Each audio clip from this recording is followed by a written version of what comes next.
It's another brisk morning in Florida. 54 degrees down here. Figured I'd go outside and give a little rundown of the new Ranger that we got.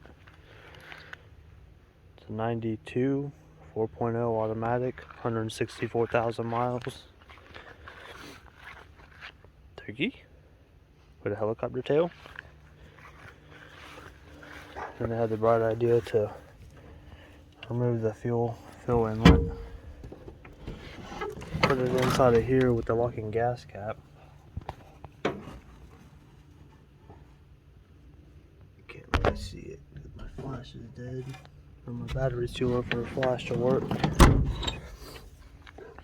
It's turkey approved, I believe. Beater without a heater. Alrighty, here's my fuel cell I got off Facebook Marketplace. Not too bad of a deal. Just got to get a cap for it, sending unit, vent, some lines and stuff like that for the top. Got those all cleaned out, kind of clogged up. Got it washed out with some water for now.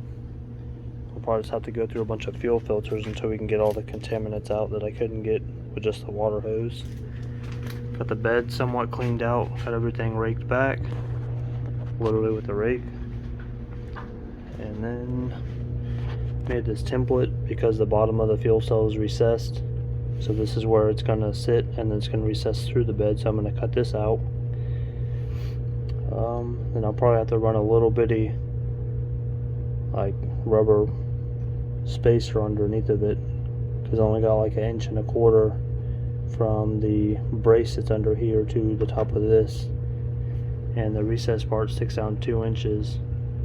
So let's go ahead and get this cut out and we'll go from there. Alrighty, so I'm going to start out by punching 4 holes in the corners. I'm going to drill those 4 holes, and then I'm going to use a grinder to cut that out so I have a smooth rounded edge in all the corners instead of having to go through it with the grinder for that to work out. So here we go.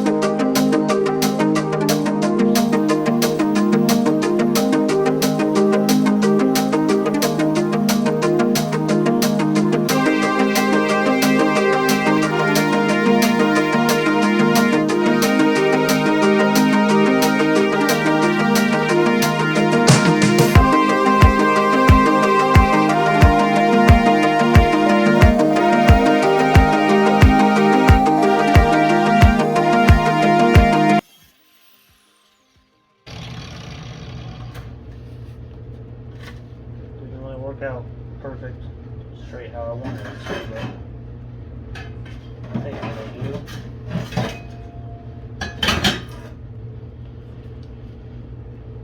Not too bad. I can still clean this up with a grinder and get that straighter. Probably gonna hit on the fuel cell. No, I did give you some clearance on there. That should be more than enough. Like I said, this is going to potentially be in the way, so we'll have to space up the fuel cell so that it doesn't rub on this, rub a hole through the tank. So I'll get that set up here. We'll go from there. And then we can run our fuel lines.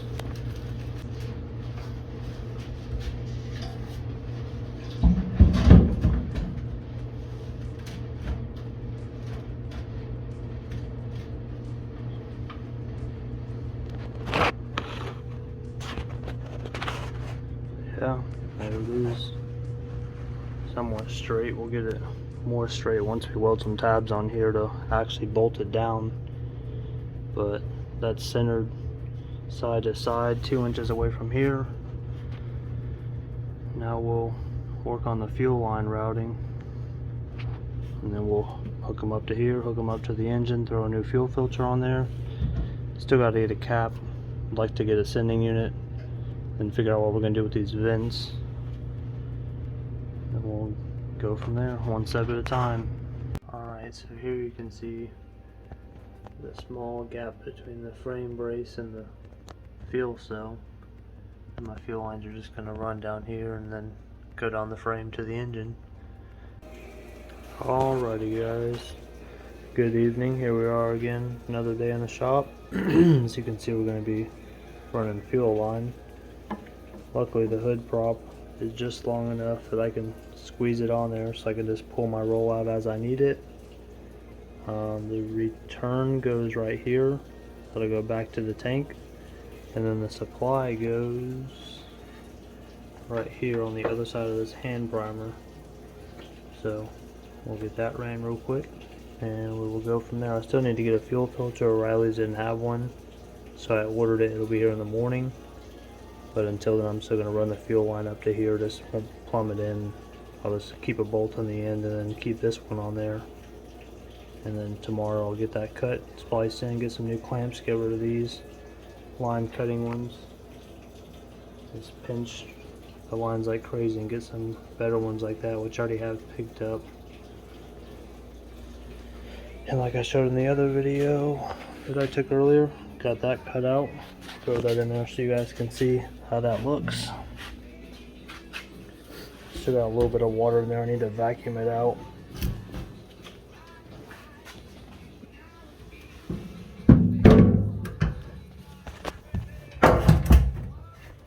Sorry to throw you around like that, but that's all I can do.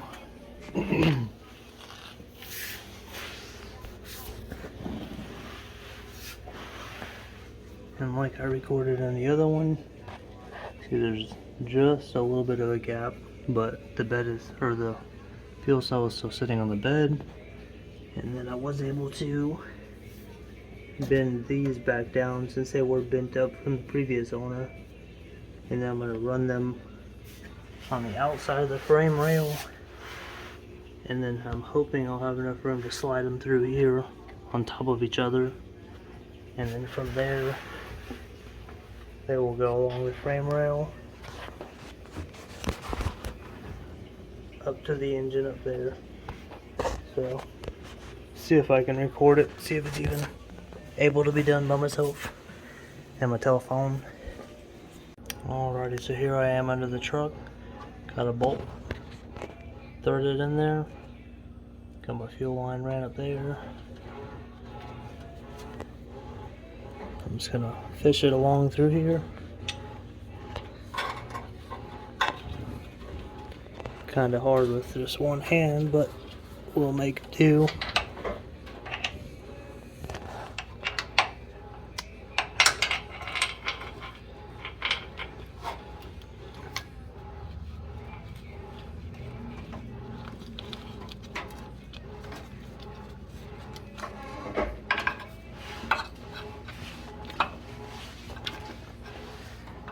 Do need to also invest in a creeper. Just sliding on my back on this concrete for the birds. And like I said, I wanted to go through this hole. See if my bolt will allow me to get through there, which it will not. So I'll just be super careful. Okay, so I was able to pull that bolt out. And I just stuck my finger on this side of the hole.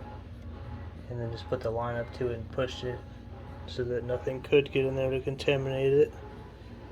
I'll just pull this through, and then I am going to keep this fuel line in the original clamps for the old fuel system, if I can get it undone.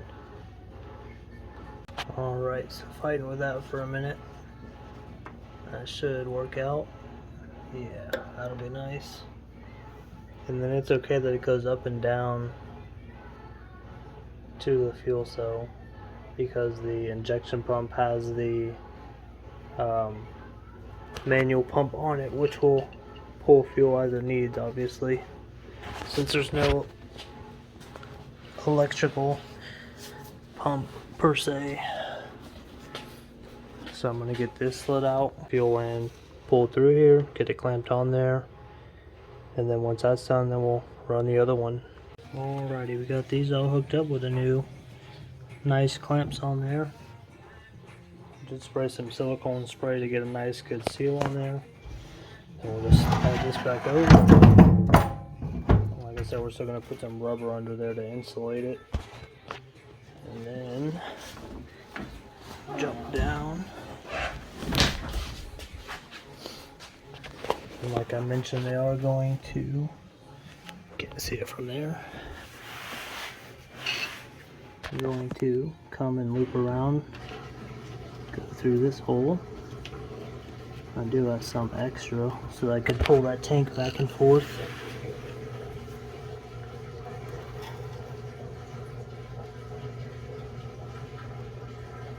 Try and keep them all nice and straight.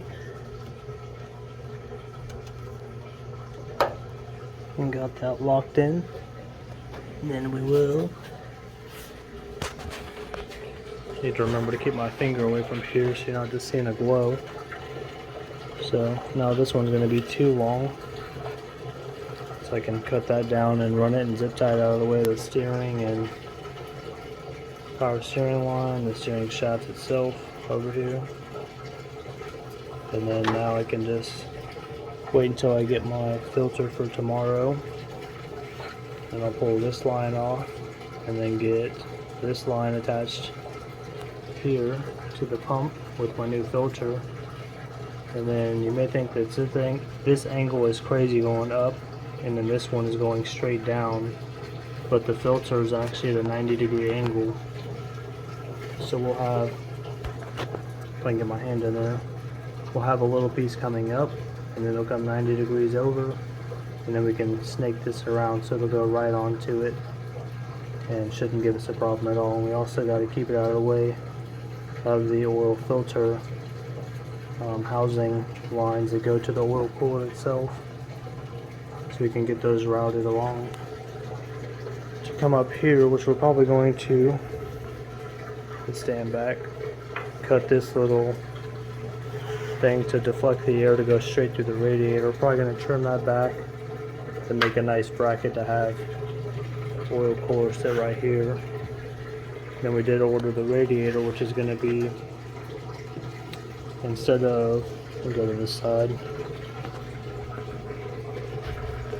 the factory radiator location is right here from this point out, and it rests in this channel, but the new one is going to be recessed back here so that the shroud can be like that, and we still have plenty of room for the fan to go on there, but we won't know until we get it. And then we also got a downflow radiator, which is going to be nice, and we also got the inlet and outlet to be on this side. So the upper hose is going to go right there, lower hose is going to drop down and go right in, and we'll figure out something to do with the heater hose routing. So I'm not sure if this heater core works or whenever they pull the heads off. Since I bought the truck without the heads, this was just bypass. And I don't have AC and I don't have a blower. Well, I mean I do, but I'm not going to retain it, so I think for now I'm just going to run a hose around a loop from this port over to that rusty port back there, and we'll go from there.